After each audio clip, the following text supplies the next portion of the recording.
Bolsonaro não é um político, Bolsonaro é um capitão, ele é um militar que foi para a política. O eleitor do Bolsonaro não vê ele como político. Bolsonaro se apresenta como um antipolítico, como um não político. Então, é uma estratégia que funciona perante o eleitorado. Você vota num cara que é 28 anos deputado e foi 15 anos só oficial das Forças Armadas, ele se apresenta como capitão do povo. E para o seu eleitorado funciona. Afinal de contas, o povo odeia os políticos. Então, essa criminalização da política é uma estratégia da direita, que a direita usa desde sempre. Aliás, desde sempre não, né? Desde que pobre vota, né? Porque quando o pobre não votava no século XIX, início do século XX, dependendo do país, você não tinha que ter essa preocupação em despolitizar a política, né? Só que agora pobre vota, né? Então eu tenho que criar uma estratégia de despolitizar a política, de fazer o eleitor votar por motivos que não são propriamente políticos. Então, eu voto no Tiririca porque eu sou antipolítica. Eu voto num candidato lá porque ele é um pastor, ele é um cara de Deus e eu confio nele. Ai, Eu Deus. voto na mulher. O slogan da mulher pera era: jovem, vota em jovem. Que é coisa mais ridícula do que isso? Jovem, vota em jovem. Quer dizer, você não vota por convicção política, você vota porque você é jovem e você tem que votar em outro jovem. Uhum. Ou seja, candidato aqui, e aliás foi um partido, se não me engano, de esquerda que usou essa estratégia. Um cara que era da torcida organizada do Vasco e fez na campanha dele, mostrou lá o Vasco. E em seguida ele pediu o voto dos vascaínos, mostrou o torcedor do Vasco. E em seguida ele pediu o voto dos vascaínos, ou seja, vote em mim porque eu sou vascaíno, Meu sabe? Deus. É, encontrar um monte de estratégias para criar identificação com a população que não seja política. E aí você tem um voto de protesto, que é esse voto dos candidatos ridículos e tal. Agora, tem um outro também, que é mais comum, que é o voto na bancada evangélica, né? Ai, Deus.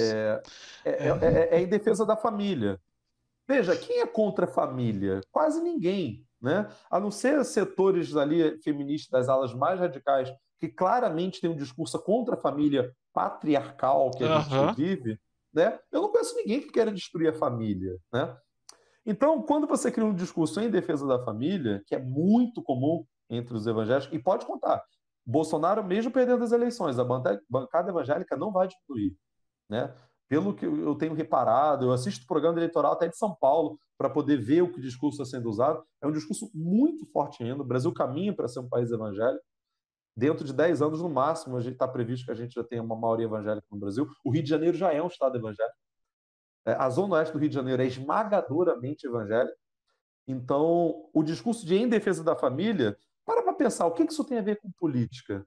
Quem vota no cara em defesa da família, vota apenas para que ele não seja permitido a legalização das drogas, para que o aborto nunca seja legalizado no Brasil e para que nenhuma pauta em prol da comunidade LGBT seja aprovada. Mas Aham. o que esse cara vai fazer com relação ao salário mínimo? O que esse cara vai fazer com relação a privatizar ou não a Eletrobras?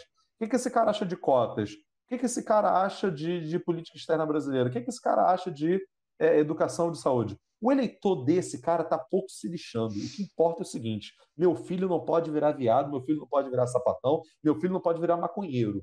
E é por isso que eu vou votar no cara que defende a família, sabe? É a lógica do cara.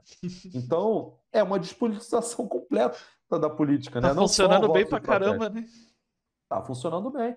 E eu tenho outro motivo, né? Cara, tem um vídeo do Porta dos Fundos que eu acho muito bom, e eu não lembro o título agora, mas é que tá dois candidatos disputando ali, num debate eleitoral, e aí dá a palavra para um, vai falar da proposta dele para a economia, para a saúde, para a educação e pá. Em seguida dá a palavra para o outro, que é ai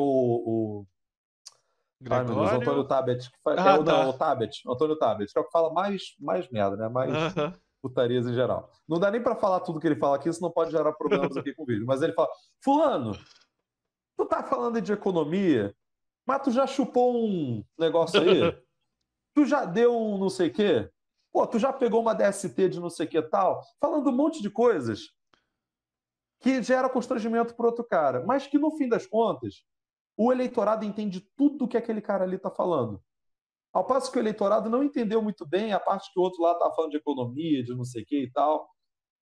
E no fim das contas, aí por que eu estou falando desse vídeo de fora dos fundos? É que o cara fala um monte de putaria ali, um monte de coisa para dizer que, no fim das contas, ele tem mais vivência, porque teve vivência, inclusive, sexuais, né? Do que o outro candidato que estava ali falando de uns negócios chatos que ninguém entende de economia. Esse vídeo é antes ou depois do governo atual? Só pra... É durante o governo Bolsonaro. Entendi. Claro, Entendi já. é uma referência a deputados tipo Alexandre Frota e outros.